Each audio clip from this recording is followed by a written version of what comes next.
बिल्कुल पानीपत जो आज के टाइम में गढ़ बन चुका है। यहाँ सारे मेयर बीजेपी से हैं, एमएलए सांसद वो बीजेपी से हैं, 99% जो पार्षद हैं नगर पार्षद वो बीजेपी से हैं। ये पूरी तरह जो मतलब कि कांग्रेस के टाइम में घपले घोटाले धांधलियाँ होती थी उनसे भी जो है इन्होंने सारे रिकॉर्ड तोड़ दिए हैं। बेखटके बेखौफ जो है यहाँ पर ये घपले घोटाले कर रहे हैं, क्योंकि पीएमयू को गठित इसलिए नहीं किया। अगर पीएमयू को गठित किया होता तो इस कंपनी का ठेका कभी का कैंसिल हो चुका होता, करोड़ों रुपए का जुर्माना लग चुका होता इस कंपनी के ऊपर। वो पीएमयू को गठित नहीं किया गया। हमारी मांग है कि इस ठेके को तत्काल रद्द किया जाए। करोड़ों रुपए की जो इलीगल पेमेंट की गई है बिना पीएमयू की अप्रूवल के बगैर और वेरिफिकेशन के बगैर, उसकी जो है वसूली करी जाए जांच कराकर, और जो भी अधिकारी इसके अंदर शामिल हैं उनके खिलाफ दंडात्मक कार्रवाई होनी चाहिए। हरियाणा सरकार द्वारा नगर निगम पानीपत क्षेत्र में पिछले 2.5 वर्षों से चलाए जा रहे ठोस कूड़ा प्रबंधन प्रोजेक्ट में बड़े घोटाले का आरटीआई से खुलासा हुआ है।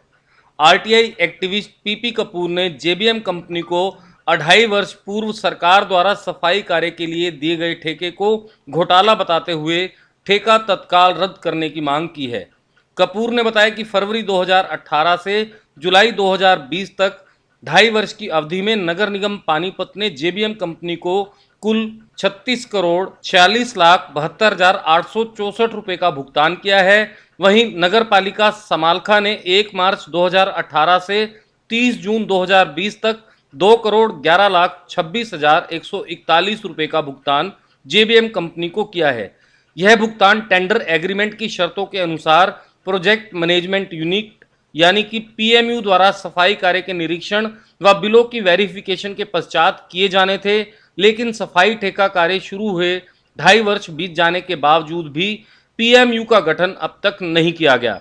जेबीएम कंपनी जो भी बिल पकड़ाती है, नगर निगम पानीपत व नगर पालिका समालखा हर माह उसका भुगतान बिना जांच पड़ताल के कर देते हैं। नतीजतन करोड़ों रुपए हर माह भुगतान के बावजूद भी सफाई व्यवस्था का बुरा हाल है। सर, आज जेबीएम के घोटालों की आप प्रेस कॉन्फ्रेंस कर रहे थे, क्या पूरा मामला है थोड़ी सी बताइए। हरियाणा सरकार ने करीब 3 साल पहले पानीपत नगर निगम और नगर पालिका समालखा के अंदर ठोस कूड़ा प्रबंधन सॉलिड वेस्ट मैनेजमेंट प्रोजेक्ट चलाया था, जिससे ताकि पूरे शहर के अंदर सफाई रहे, पर्यावरण की सुरक्षा रहे। इसके तहत ठेका दिया गया था जेबीएम कंपनी को। अब जो हमने आरटीआई लगाई है तो इससे बहुत बड़ा करोड़ों रुपए के घोटाले का पर्दाफाश हुआ है कि किस तरीके से इसमें घपला किया गया है। इसमें हमारे को जानकारी मिली है आरटीआई में कि पिछले करीब 2.5 साल के अंदर पानीपत नगर निगम ने जेबीएम कंपनी को 36.5 करोड़ रुपए की पेमेंट करी है और 2.25 करोड़ रुपए के करीब जो है नगर पालिका समालखा ने करी है। इसमें घोटाला ये है कि जो टेंडर एग्रीमेंट की जो शर्तें थी उसके अनुसार एक प्रोजेक्ट मैनेजमेंट यूनिट गठित की जानी थी पीएमयू, जिसके अंदर उच्च अधिकारियों को शामिल होना था और जिनकी देखरेख में, सुपरविजन में, मॉनिटरिंग के अंदर ये सारा प्रोजेक्ट चलना था कि डोर टू डोर कूड़ा उठाया जा रहा कि नहीं जा रहा, और चौकों से, चौराहों से जो है कूड़ा उठाया जा रहा कि नहीं उठाया जा रहा, और जो इसका जो तमाम कितने इन्होंने व्हीकल रखे हुए हैं, कितने कर्मचारी रखे हुए हैं जेबीएम कंपनी ने, हर एक व्हीकल के ऊपर जो जीपीएस सिस्टम है कि नहीं है, और जो इनके जो कंपनी बिल दे रही है उनको उन्होंने वेरीफाई करना था और उसको अप्रूव करना था, तब ये पेमेंटें होनी थी। लेकिन करोड़ों रुपए की पेमेंटें कर दी, लेकिन आज तक भी जो है वो पीएमयू गठित नहीं हुआ, जिससे साबित है कि जितनी भी पेमेंट करी गई वो इलीगल थी, गैर कानूनी थी, टेंडर एग्रीमेंट की शर्तों के खिलाफ थी। इसके अलावा नगर निगम पानीपत ने पिछले साल जुलाई के अंदर हाउस की मीटिंग के अंदर रेजोल्यूशन पास किया था कि इस जेबीएम कंपनी ने यहाँ पर गदर मचा रखा है, गंदगी के ढेर मचे हुए हैं, इस जेबीएम कंपनी का जो ठेका है रद्द किया जाए, इसकी सेवाओं को ख़त्म किया जाए। उस हाउस के रेजोल्यूशन को कमिश्नर नगर निगम ने डायरेक्टर अर्बन लोकल बॉडी के पास भेजा था कार्रवाई करने के लिए।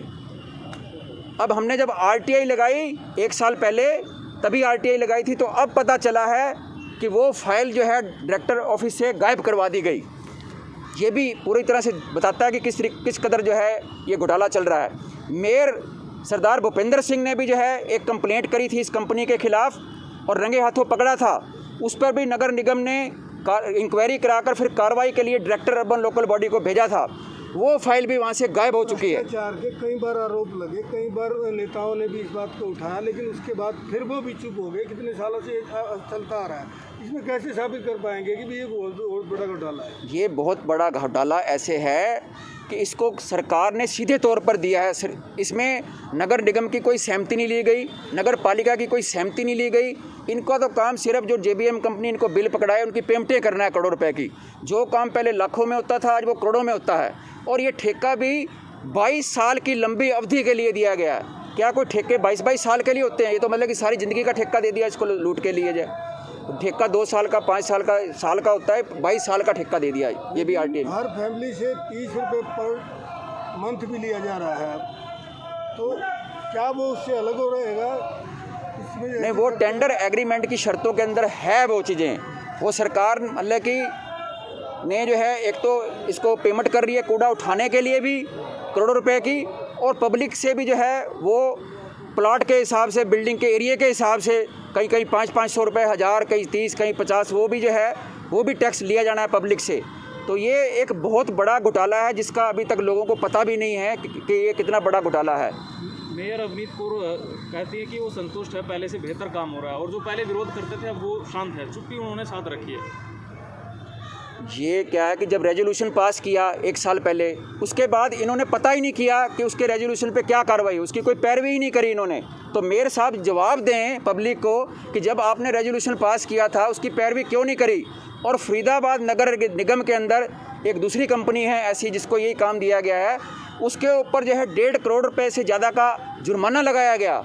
ये हमें RTI से सूचनाएं मिली हैं।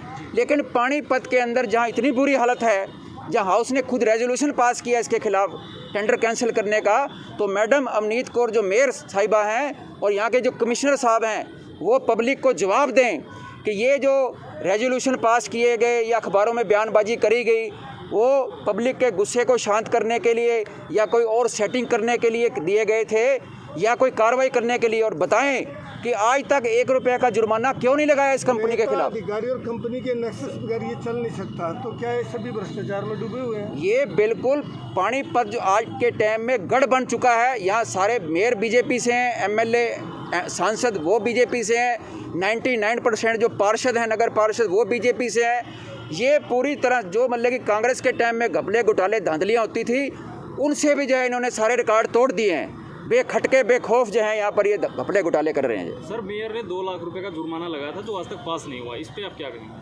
वो उसकी कोई पैरवी भी नहीं करी और इनको पावर है जुर्माना लगाने की, क्योंकि PMU को गठित इसलिए नहीं किया।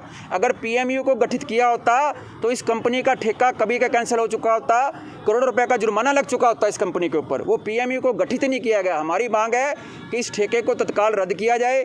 करोड़ों रुपए की जो इलीगल पेमेंट की गई है बिना PMU की अप्रूवल के बगैर और वेरिफिकेशन के बगैर, उसकी जो है वसूली करी जाए जांच कराकर, और जो भी अधिकारी इसके अंदर शामिल हैं उनके खिलाफ दंडात्मक कार्रवाई होनी चाहिए। जो कपूर साहब, पीछे एक बात चली थी कि मेयर की स्कूटी जहाँ जहाँ घूमती है सफाई का बजट उतना बढ़ जाता है जी, इसके बारे में क्या कहना चाहिए? मेयर की स्कूटी जहाँ जहाँ जाती है सफाई देखने वहाँ सफाई का बजट बढ़ जाता है। बजट तो बढ़ रहा है, तो बात ठीक है कि जो पहले लाखों में काम होता था वो करोड़ों में पहुंच गया है, लेकिन सफाई व्यवस्था की तो बुरी हालत है। मुझे तो यही लगता है कि भाई ये लोग थोड़ा एक्टिव होते हैं, आवाज़ उठाते हैं, नौटंकी करते हैं पब्लिक के गुस्से को शांत करने के लिए, लेकिन फिर जो है जैसे भी इनकी सेटिंग होती है, क्या बातचीत होती है, उसके बाद ये शांत हो जाते हैं। जी, वैसे भी निगम सुर्खियों में रहता है अपनी कमीशन खोरी को लेके। जी जी, तो क्या सभी अधिकारियों का, पार्षदों का, विधायक, मेयर, जितने भी जनप्रतिनिधि हैं, क्या इन सब का कमीशन निर्धारित है क्या इसमें?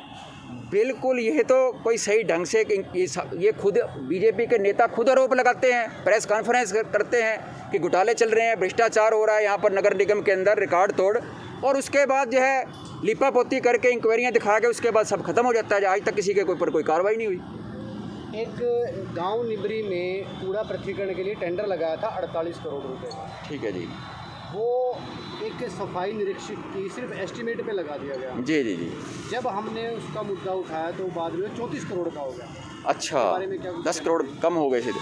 तो ये इसका प्रमाण है कि 48 करोड़ वाला टेंडर जो है वो 34 करोड़ का हो गया जनता आपके जागरूक नागरिकों के द्वारा या मीडिया के द्वारा आवाज़ उठाने पर। तो ये पूरी तरह से ये करोड़ों का घोटाला है ये। और ये कोई साल 2 साल का घोटाला नहीं है, ये आजीवन का लाइफ टाइम का घोटाला है। 22 साल का तो सरकार ने ठेका ही दे दिया है। जो कंपनी 22 साल काम कर लेगी उसको कौन हटा सकता है जाए। तो ये पूरा महा घोटाला है जो ऊपर से राजनीतिक संरक्षण से चल रहा है यहाँ पर जाए। इसमें सब नीचे के नेता भी, छुटभैया नेता भी और बड़े नेता सब अपना हाथ धोने लग रहे हैं, कमाने लग रहे हैं।